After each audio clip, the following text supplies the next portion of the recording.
이번 시간의 주제는 대출 잘 받는 방법입니다.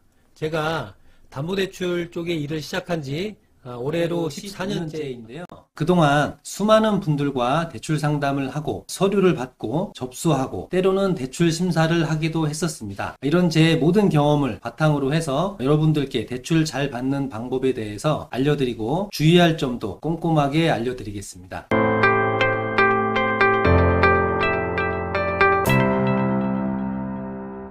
자, 이번 시간의 주제는 대출 잘 받는 방법입니다. 대출 알아보는 순서를 먼저 알아야 합니다. 뭐든지 순서가 있는 거죠. 가장 먼저 알아봐야 할 대출 상품은 정부에서 지원하고 있는 정책자금의 대출입니다. 디딤돌 대출이라든지 보금자리론이라든지 이 정책자금의 대출 상품은 주택금융공사에서 운영하고 있는데요. 이 주택금융공사의 대출 상품은 굉장히 다양하고 금리가 매우 낮기 때문에 본인의 상황에 잘 맞는 대출로 가장 먼저 알아봐야 하는 대출 상품입니다. 주택금융공사 홈페이지에 들어가 보시면 대출 대상이나 자격 조건에 대해서 설명이 아주 잘 되어 있습니다. 그 다음은 은행의 대출 상품을 알아보는 겁니다. 은행의 대출 상품은 기준금리와 가상금리 그리고 우대금리로 구분할 수 있는데요. 이 우대금리가 아주 중요합니다. 우대금리를 잘 받아야 최저금리의 대출을 할 수가 있는 거거든요. 이 우대금리는 그 은행과의 부수거래를 해줌으로써 감면받을 수 있는 금리입니다. 그런데 여기서 주의할 게 하나 있습니다. 내가 그 은행과 거래를 하면서 해줄 수 있는 부수거래가 있을 거고 해줄 수 없는 부수거래가 있을 겁니다. 그렇기 때문에 부수거래 항목과 부수거래의 개수에 대해서 자세하게 알아볼 필요가 있습니다. 예를 들어서 A은행의 대출금리보다 B은행의 대출금리가 더 낮아서 이쪽으로 진행을 하려고 했더니 부수거래를 해줘야 하는 조건이 A은행보다 더 많고 복잡하다면 한번 생각을 해봐야겠죠. 어떤 게 더 나은 건지는 따져봐야 합니다. 자, 그 다음 세 번째는 이금융권의 대출 상품을 알아보는 겁니다. 이금융권이란 은행을 제외한 모든 금융기관을 이금융권이라고 하는데요. 카드사나 캐피탈사, 보험사, 증권사, 상호금융권, 저축은행 등을 통칭해서 제2금융권이라고 합니다. 자, 여기서 또 주의할 게 있습니다. 우리가 은행에서 대출이 안 되거나 조건이 안 좋다고 해서 이금융권의 대출 상품을 알아볼 때 그냥 순서 없이 대출을 알아보게 되면 아주 위험할 수 있습니다. 은행 같은 경우는 대출금리나 대출 조건들이 거의 비슷비슷합니다. 그런데 이금융권의 대출금리나 대출 조건은 굉장히 편차가 큽니다. 예를 들어 이런 경우죠. 이금융권의 아파트담보대출 최저금리는 2%대 후반입니다. 그런데 최고금리는 11%대입니다. 굉장히 편차가 크죠. 그 이유는 제2금융권에 속해 있는 회사들이 너무 많기 때문이기도 하고 각 금융사마다 대출 상품의 최저금리만 정보 제공을 하기 때문인데요. 물론 최저금리에 해당이 되는 분들도 많이 있습니다. 그러나 최저금리와 최고금리의 평균금리도 소비자가 잘 알 수 있도록 홈페이지나 인터넷상에 공시를 해야 한다는 거죠. 이런 부분은 제도 개선을 해야 한다고 생각합니다. 얘기가 잠깐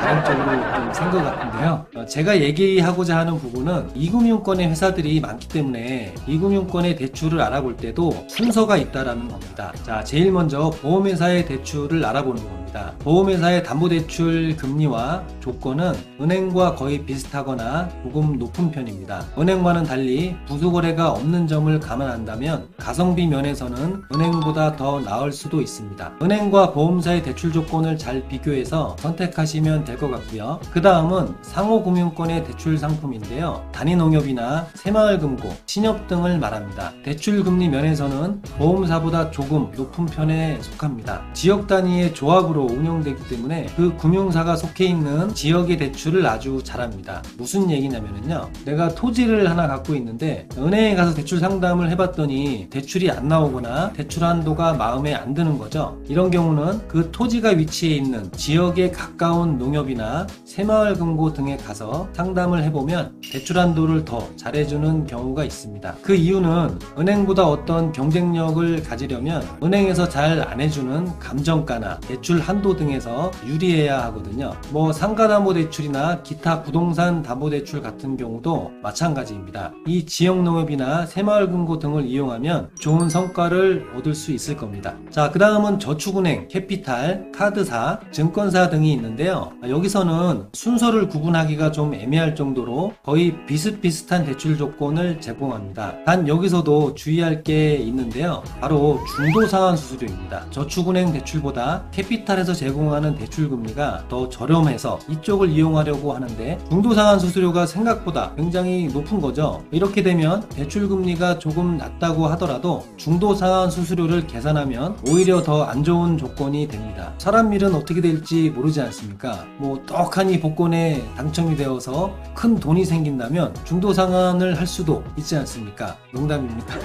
설명했죠?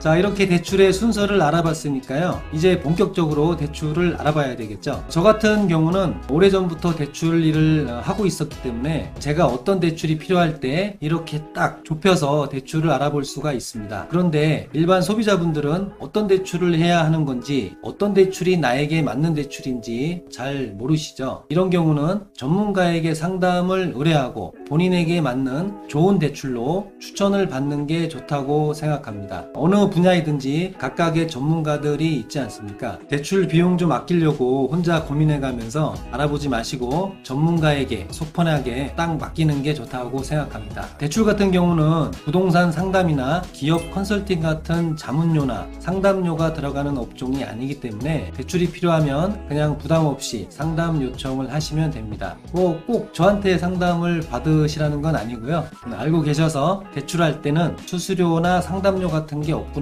이렇게 알아두시면 좋을 것 같고요. 뭐 이왕이면 저한테 의뢰를 해주시면 아주 베리베리 굿 감사하겠고요. 자, 그럼 이제 어떤 분야의 대출을 해야 하는 건지 어느 정도 감이 오셨다면 그 중에서도 어떤 대출이 금리가 저렴한지, 어떤 대출 조건이 더 나에게 맞는 건지 비교해 볼 필요가 있습니다. 왜냐하면 A금융사의 대출은 금리가 좋은 반면에 대출 한도가 부족하다거나 대출 기간이 짧아서 상환하는데 어려움이 있다라고 한다면 좋은 대출이 아닙니다. 대출 금리와 대출 한도, 그리고 대출 기간이나 중도 상환 수수료까지 감안을 해서 좋은 대출을 알아봐야 하는데요. 이런 부분도 전문가를 활용해서 좋은 조건의 대출을 알아보는 것이 현명한 방법이라고 생각합니다. 자, 마지막으로 알려드릴 게 하나 더 있습니다. 바로 후순위 대출을 잘 활용하라 인데요. 후순위 대출을 잘 모르시는 분들을 위해 간략하게 설명드리면 기존에 사용하고 있는 대출을 놔두고 추가로 받는 대출을 말합니다. 추가 자금이 필요한 상황에서 아주 유용한 상품인데요. 기존의 대출을 유지하는 상태이기 때문에 중도 상환 수수료에 부담이 없습니다. 특히나 요즘 같은 경우 대출 규제가 심하기 때문에 이 후순위 대출을 이용하는 것도 나쁘지 않은데요. 소나기가 내리면 비가 그쳤다가 가는 것도 방법이지만 우산을 쓰고 목적지까지 가는 것도 하나의 방법입니다. 자, 오늘의 주제가 대출을 잘 받는 방법이다 보니까 대출을 받아야만 하는 상황에 대해서 이야기를 드렸는데요. 대출은 되도록이면 안 받는 게 좋습니다. 왜냐하면 언젠가는 갚아야 할 돈이기 때문이죠. 대출은 되도록이면 지양하면서 생활하시고요. 그래도 대출이 필요하다라고 하면 제가 오늘 드린 말씀 잘 기억하셔서 순서대로 대출을 알아보시고 나에게 맞는 대출을 잘 선택해서 비교하고 최종적으로 상환 계획까지 잘 세우셔서 대출 잘 하시기 바라고요. 좋은 결과 있기를 바라겠습니다. 감사합니다.